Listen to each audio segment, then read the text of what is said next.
You're listening to the We Are Libertarians Podcast Network. Find all of our shows at wearelibertarians.com. This episode is brought to you by Shopify.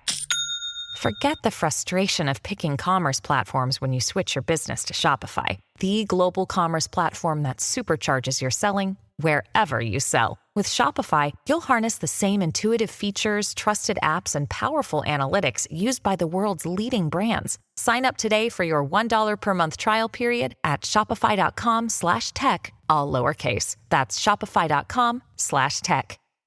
Welcome to We Are Libertarians Daily. I am your host, Sarah Brady Wagner, here today with Hodey Johns. What up? So, as always, I'm sure you have an exciting topic for us to discuss. Yeah. So today we're going to talk about, I think with the election kick, you and I have done a couple things about voting in a row, but it's just so appropriate for the times. And today we're going to talk about ranked choice voting or ranked. So we're going to mix it up a little. Yeah. We're going to, as opposed to looking at like, who voted on what? We're looking at the whole voting system entirely. And man, I just hope that you have something bad to say about it, because I have almost nothing but good things to say about ranked choice voting. So I love to be multidimensional, kind of introduce the bad and the good. But I have a lot of good on this one. I'll try to think outside the box for the bad here. But all right. But yeah. Well, one of the other terms for ranked choice voting, people often refer to it as an instant runoff system. And that kind of depends on which way you're looking at it. If you are talking about how the individual voters cast their votes, they do so by ranking their choices. But when it comes to tallying those votes, it's considered an instant runoff system. And the goal of it is to make sure that somebody gets at least 50% of the vote. That's how it works in Maine. There's a few, it works differently in different places. A lot of times you don't have to get 50% of the vote. In fact, Maine actually had to add an addendum to make it 50%, because it was just going to be straight. It was just going to be whoever gets the most points.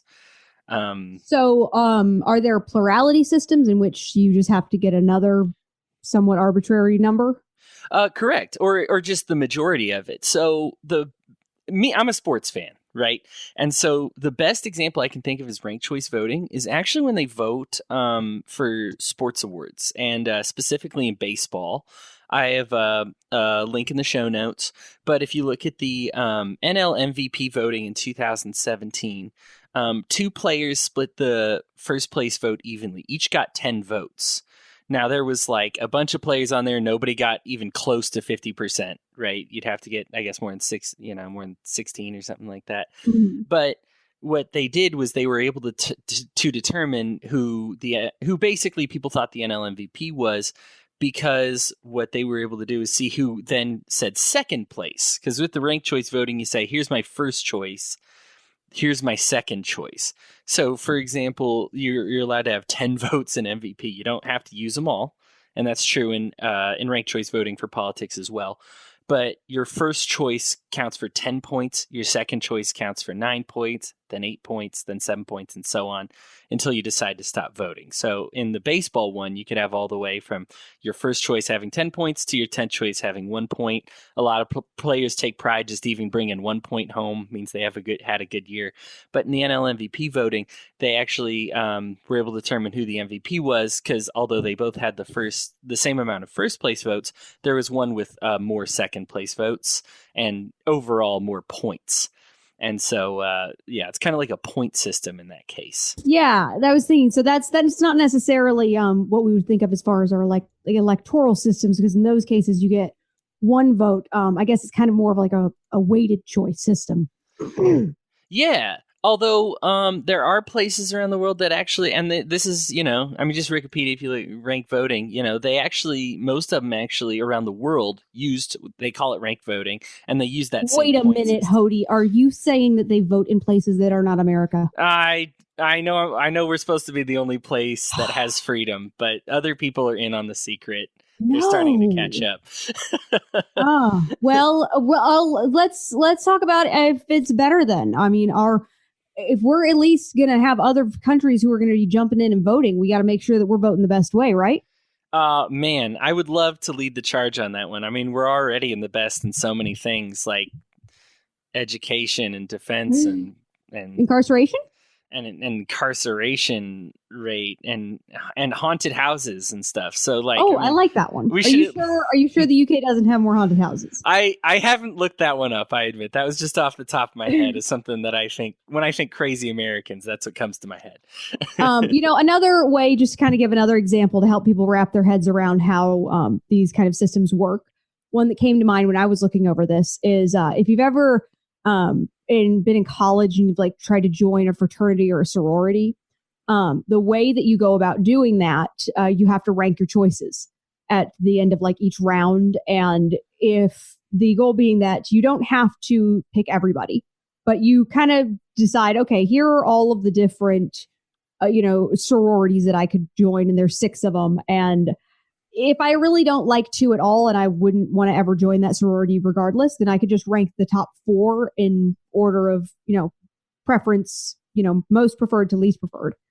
And you'll just get whichever one is the highest that also, picked you back, that was successful. So in this case, whichever, when it comes to the electoral version of that, if you, like, let's say in the last election, if you absolutely did not want to vote for Hillary Clinton, then you could rank your choices for Gary Johnson first and Donald Trump second. Or you could not want to vote for Trump and you could vote for Hillary Clinton second. And you don't have to include that third vote. So one of the critiques that I've heard kind of thrown about this system is that it steals your votes or, gives your vote to somebody who you don't really want to vote for. But you don't have to rank everybody. You only have to rank the people you want to vote for. I think your example with the sororities is perfect because it's most preferred to least preferred. However, they're all preferred. All the ones that you rank are preferred, are a step in the right direction. So if you think someone's a step in the wrong direction and you're looking, just to use that same example, the Clinton, Trump, Johnson. I provide this example in my notes. I did it the exact opposite way for the Never Trumpers, but let's use yours with the Never Hillary people. So you say, okay, I'm not never Hillary no matter what. Now, me as a libertarian, I'd put, Gary Johnson first. But if you just say, hey, I think Trump stands a better chance, I'm going to rank him first. But then to make extra sure that, even if my guy doesn't win, somebody else is ahead of her, I could say Gary Johnson second and then just not rank Clinton at all. Now, in most ranked voting systems at other hypothetical places around the world, you would get 3 points issued to your first choice Trump and 2 points for Gary Johnson. And then because you didn't rank Clinton, it would be no points for her. Now, if you think all of them are decent choices and you're just ranking them, then you could put Clinton on the end and then it'd be 1 point for her, so to speak. It works a little bit differently in every different system. Like I said, the sports one is how I saw, and then I looked at a few other places around the world. But the one that we just started in Maine, it does just, you count your top votes, and if that doesn't work, then it looks at your second, and then so on. Yes. So my understanding is that this system, we also have it in, there's a few municipalities kind of sprinkled around the country, a handful in California particularly, but Maine is the first state to kind of take this on statewide. And in the U.S., they all seem to be more of the system that relies on each person getting 1 vote. So your votes for your second, third, fourth pick, whatever, those don't even come into play unless your first ranked candidate is in last place in the first round. And this actually came to place in Maine because what happened was the GOP guy got more first place votes, but because he did not break 50%, then they counted the second place votes, and the Democrat actually ended up winning in Maine. So it made a difference this last election. If they just went on whoever got the most, it would have been the GOP candidate winning in Maine. And so we got the Democrat. So it actually did change the vote in Maine. So this is a significant system with how it would affect everything. So it kind of shifts the incentives, really. Right now we have a system that because it is, a winner takes all system, and you've got Duverger's Law and things like that are encouraging a 2-party split. You also have a system that encourages animosity and encourages partisanship and, being as extreme as you can. Whereas the ranked choice systems, they seem to kind of flip those incentives, because if you are not only trying to appeal to your base, but you're also trying to appeal to other voters who you might be able to get a second or a third place ranking of, then frankly, you're nicer. You tend to be more willing to work with other politicians and work with your opponents. And there's been some interesting outcomes. I know there was one municipal election, I think it was in California, where they've actually had this ranked choice system for a while. But this is in 2017, I think it was the first year they really had seen it put to use, because they had two smaller candidates who each were polling about 10 to 15% in polls, essentially decided to team up and encourage their voters to rank the other as their second place, because their uniting goal was that the incumbent needs to lose. And it was successful to my knowledge. But the point being that it really encourages them to work together, which can be seen as both a positive or a negative thing. Yes, you want more kindness, but then does that necessarily mean that you want collusion? Yeah, I mean, thankfully, still only one of them can get elected. I think that the kindness is probably greatly worth it. And I'm not even a guy who's necessarily incensed by the anger in politics today. You know, the election of, shout out to my guy Reinhold, who always reminds me, the election of 1800 was probably more barbaric than the election we've seen in our lifetime. And so, you know, that's just kind of the nature of politics. But I think that this absolutely helps ease the divide between the two sides. Because as opposed to just saying, I'm the complete opposite of this person and I want to be, and hopefully I get more first places, if you know that second place votes actually mean a lot, then instead of just being like, it's okay that I got 3 points on these and 0 points on these, if you can say got 3 points on all of these, and then I got enough of the 2 points from the other persons, it actually rewards the person who is the best compromise between the two of them. So it actually encourages it encourages centricism as opposed to polarity. To say we're going to cater to the fringes, you actually stand a better chance of winning if you cater to the middle. And I think that is probably it helps. Well, yeah, it kind of comes out to whether or not you ideologically would prefer that. I mean, I would hesitate to say it's necessarily better because it encourages centrism, but it's kind of a trade-off. Do you want a system that encourages, extremism, or do you want a system that encourages centrism? Yeah. I mean, I would hope that everybody, I guess I said that, and I guess I take for granted that there might be somebody who wants the extremes on the Republican or the Democrat side out there. I'm guessing that not many of those people listen to this podcast, but if for some reason you are far right or far left wing, ranked choice voting is not for you then. Because okay, so think about it this way. Let's say you got one candidate that runs like a really divisive campaign. And, and he can take, he thinks he's got about 50% of the country, maybe 48% of the country, can get a lot of those votes and get them solidly. The other person might only be able to carry like 43% of the vote, but is a lot kinder, offers more concessions, offers more to everybody, has a more broad appeal. And that person, so that 48% that's hyper excited and divisive and wants to burn the other side alive. In ranked choice voting, that person who pulled the 46% would probably win, because those people would actually rank enough people from the other side would rank that person as second, because they're like, well, she's okay too, or he's okay too. And they offer some good things for our side. Mm-hmm. And so you actually, it rewards that compromise. I guess I'm just reinforcing the same thing we were already talking about. Well, it also kind of enables the one thing that we hear a lot is whether instead of I'm voting for something, you're voting against something. Yes. Ranked choice kind of actually enables you to do that, because you have the option of not ranking someone. Which is in this system is actually a way to vote against them, because you are ensuring that your vote under no circumstances will be able to benefit that candidate. And you can do so in a way that guarantees everybody except them could possibly be benefited. Yep, a lot of value there. I would be, I would be remiss to say we cannot forget how much this would benefit libertarians. Now, in the Maine system, the system is still semi-rigged against libertarians. They actually dropped the third-party candidate off between the first and the second round if nobody hit 50%. Yeah, so that's the difference between kind of the system that I've been discussing and the system that you've been discussing, is whether you're ranking and allotting one vote, but going for a majority approval, or if you are ranking kind of based on a point system where you're weighting your vote more heavily for your more preferred candidate, in which case that system heavily encourages centrism.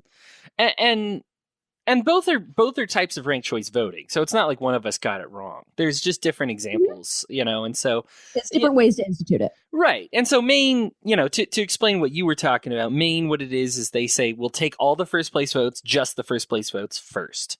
If nobody breaks 50%, we'll drop the last place guy off and then include the next place person. Now they could, and it would still be ranked choice voting, keep that third guy on there and see who got the most second place votes. And that's the point at which we say, oh, if they allowed all three on there, suddenly libertarians start to win elections a lot. Because a lot of people are like, well, I'll vote Trump first, but I'm never Hillary, so here's Gary Johnson. Or the exact opposite. I'll vote Hillary Clinton and then Gary Johnson just in case, but I want to make sure Trump never gets in there. It also removes the spoiler vote argument. You can say, well, I'm going to vote for Gary Johnson, but if he is not a candidate who can win, my second choice place vote will go to whoever I think is the lesser of two evils, so to speak. Yes, exactly. So that's just part of, you were talking about that, the value of the vote. You get the value in each of those votes, as well as never being responsible for a bad candidate. Right. And you never waste a vote because your vote will always be, reallotted. And the idea is that it creates more approval across the board. Everybody is kind of happier with it. Yeah. Especially in systems where they do have a majority requirement. That was actually something that came up in the Maine system. So one of the things that makes it, I would guess, kind of be a hurdle to instituting this kind of system in the United States is it has to be done on a state-by-state basis. And in each state, you have to look at the current state of the electoral laws and especially the state constitution. And in Maine, this was passed by ballot initiative initially. But the way that it was passed, they didn't realize that it was not completely constitutional, because the Maine Constitution actually uses the word plurality, I believe, when talking about how to elect state level representatives. So in Maine, the election only went forward on ranked choice for federal representatives because there was no state constitutional conflict or federal constitutional conflict with that. But in cases where it actually says a plurality in the state constitution, it would require a constitutional amendment in order to institute a system like this kind of ranked choice if it requires a majority. And, those are kind of little things that have to be navigated around, but 50 different times in every different state. Well, it's important to know if you actually want to change things. Like you and I are discussing. Sorry, I jumped to that conclusion. No, that's perfect. I mean, you and I are talking, we started off talking about it as like a, hypothetical. Wouldn't this be great? Wouldn't that be great? And we're talking about this so that we create understanding for the listeners. But if it sounds like something you want to institute, and indeed you should, or, unless you are, again, one of our far right or far left wing viewers. We are fans of this system. We'd love to see more of it. Yes. And if this is something you want to change, you want to look at, where's my starting point? Do I need to amend our state constitution, which is very possible, gets amended a lot in most states, and or can I jump straight to the ballot initiative? Now, the fact that this passed on the ballot initiative is Maine, that's a huge hope for me. Because this means that people are starting to want this and starting to love it. Yes, they did drop the third-party candidate after the 50% thing or whatever. You don't have to have that in yours if you introduce it that way. Maybe that's the only way your legislator will let it be introduced. But either way, it's something that can definitely help libertarians. I mean, let's be straight up. Gary Johnson, there is a very good chance he would have won the election this last time. Neither one got 50%. And you have to wonder how many would have been like, I'm okay with Trump or Johnson or Hillary and Johnson, but never the other person. In which case, Johnson wins then between the combination of first and second place votes, since nobody broke 50%. So, that's at the federal level. That's the presidential one. But even on the local level, things can change. At the state level, things can change. And this is something that has popularity. And we're so used to introducing unpopular things as libertarians, we almost don't know what to do when it gains popularity. So now that we have it, what Sarah's saying, you can introduce it at your state level and find out what you have to do to see where it goes forward from here. So, and this is just one example of an alternative voting system. That's something that I hope Hodey and I will be able to go into a couple of other alternatives in future episodes. But there's a lot more to the way that we can orchestrate and institute our democracy and our republic than the way we do it right now. Yeah. You and I talk about voting a lot, and I think, hey, if we're the ones passionate about it, then that's fine. I think that it does need a good, hard examination. I think now you and I haven't talked about voter ID, but I know from talking to you personally that we kind of agree on the same subjects. And there's certain things that I just feel like the system needs to be looked at overall. It's very outdated. Mm-hmm. It's very the rules from, the 1700s are what we're defined by. Down from having to go to like a voting booth and the weird things you have to do to get an absentee ballot. And I just think that the whole system could use like a freshener now that we have the internet. I think it's always been bizarre to me that things like ranked choice voting aren't there when Well, we'll have to discuss blockchain voting at some point then. Blockchain voting. The fact that I can get like online like $180,000 mortgage, but they won't. But I can't vote though. I've always liked approval voting for judges, especially. Yeah. Which approval voting is it's exactly what it sounds like. It's a pretty straightforward system where essentially you, rather than having an incumbent always have the option of facing a challenger, you first have a vote on the incumbent, just up or down. Did they do a good job or did they not? And if they did not do a good job, then you get two new candidates. Which makes the most sense for judges because they don't actually run on, a lot of times they don't have the party next to them. I find that North Carolina they do again. They do? In North Carolina, yeah. We just reinstituted that last... Reinstituted it? You're going the wrong way. Yeah, apparently we're the only country in 100 years who has gone that direction. Oh my gosh. Okay. Well. That's another topic. Yeah. Either way, I know that out here, that's the one people get into the voting booth and they always tell each other outside of the vote. They're like, I didn't know what to do with that part. Like, I didn't know who those people were. And I'm like, oh, man. Well, if nothing else, hopefully we can teach people what to do when they get there to vote. Yeah. Yeah. That's something I think people get so... the federal representatives and the ballot initiatives, and they know exactly what they're doing. And then the second 2/3 of the ballot, they're like, oh, yeah, so they're like, wait, what are bonds? Yeah. What is this here? Wait, we're cleaning up wording. Are we cleaning up in a way that I want to clean? I don't know what's going on here. All right. Well, Sarah, it was excellent talking to you. Well, hopefully we'll talk again soon. Thanks to everybody for listening in, and be sure to check out wearelibertarians.com and like and subscribe to us on all of your social media platforms and podcasting apps. Yep. Ditto what she said. Laters.